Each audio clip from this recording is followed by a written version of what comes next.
What is going on, everybody? Relapse here for Relapse Gaming, and we got some big news coming down from Bungie.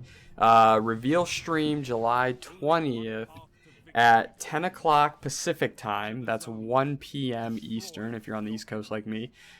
Showing the new snowy Cosmodrome. So they're going to be driving around, giving you a little tour. Not going to see anything in terms of the Plague Lands or anything past that. Just seeing the Cosmodrome in its new snowy glory.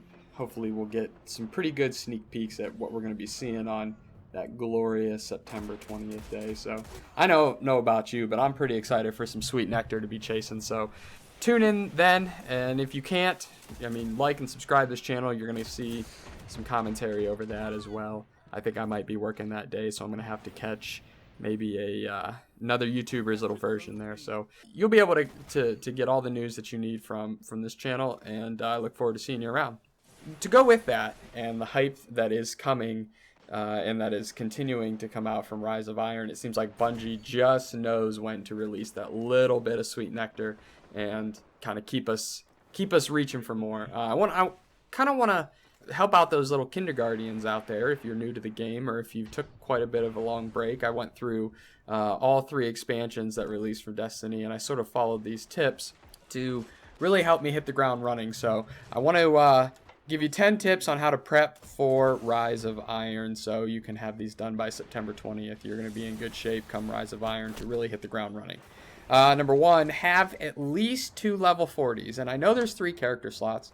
And the reason I say at least 2 level 40s is because Bungie has confirmed that they're going to be giving you an item, much like they did for the Taken King, that really will let you jump into the Rise of Iron content right away. And in Taken King, I think it power leveled a character to 25.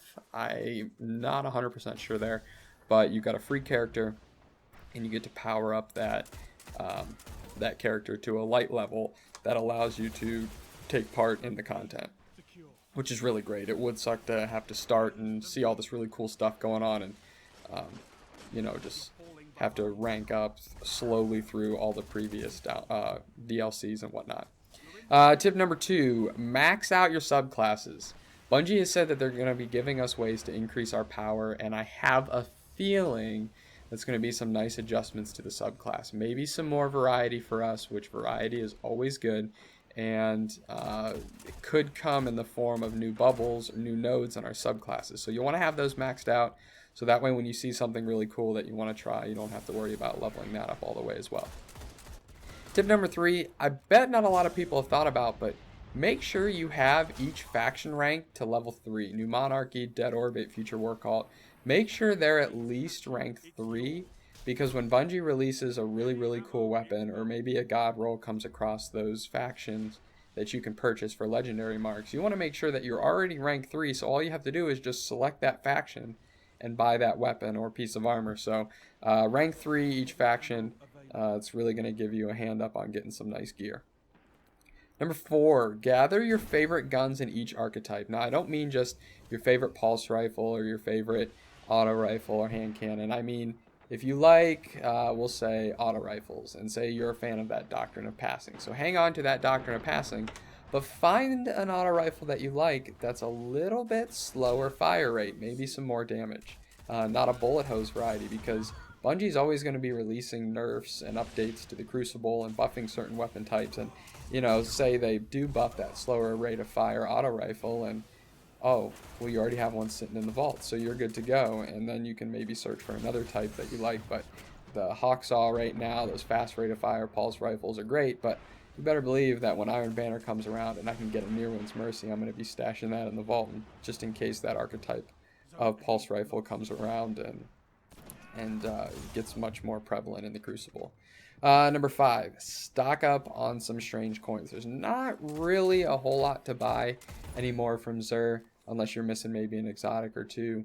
I'm leveling up my Warlock, so I just picked up my Nothing Manacles, I think they're called, your double scatter grenades. So I was pretty excited about that.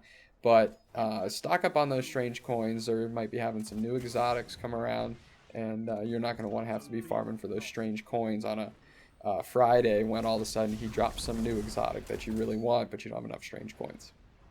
Number 6, max out your legendary marks. Make sure you have 300 legendary marks sitting on your account, So that way, you know, the vendors do drop a god roll gun, you can just, you know, go snag it and not have to worry about farming some strikes and whatnot.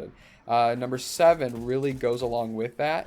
If you save your legendary gear, so after you have 300 legendary marks, save your legendary gear or your legendary engrams, whichever one you want to do really.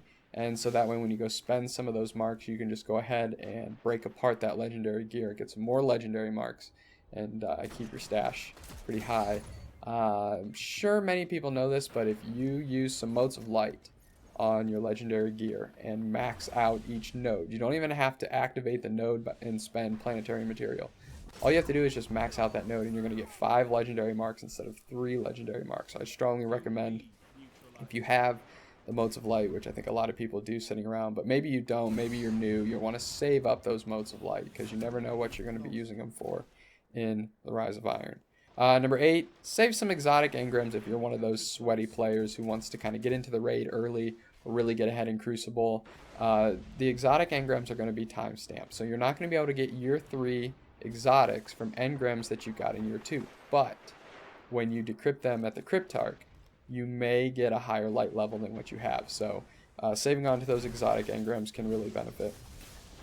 Number 9, get that Gunsmith rank to rank 5 at least. Who knows, we might be getting a new quest through the Gunsmith, he might get an upgrade, he might do something for us in Rise of Iron that he's not doing in the Taken King. And if you're not rank 5 and you're worrying about going out and doing those test weapon bounties and getting into the Crucible with some test weapons and whatnot, just get that Gunsmith rank up to rank 5 now, so that way you don't have to worry about it. And number 10, and this is probably a simple one, start your download for Rise of Iron when you wake up in the morning so it's ready for you when you come home from work or school or whatever it is you're going to be doing that day. And so that way you can really start chasing that sweet nectar as soon as you walk in the door. Alright all, this has been Relapse. Please like, comment, and subscribe. Feel free to follow me on Twitter. The link will be in the description. Have a good one.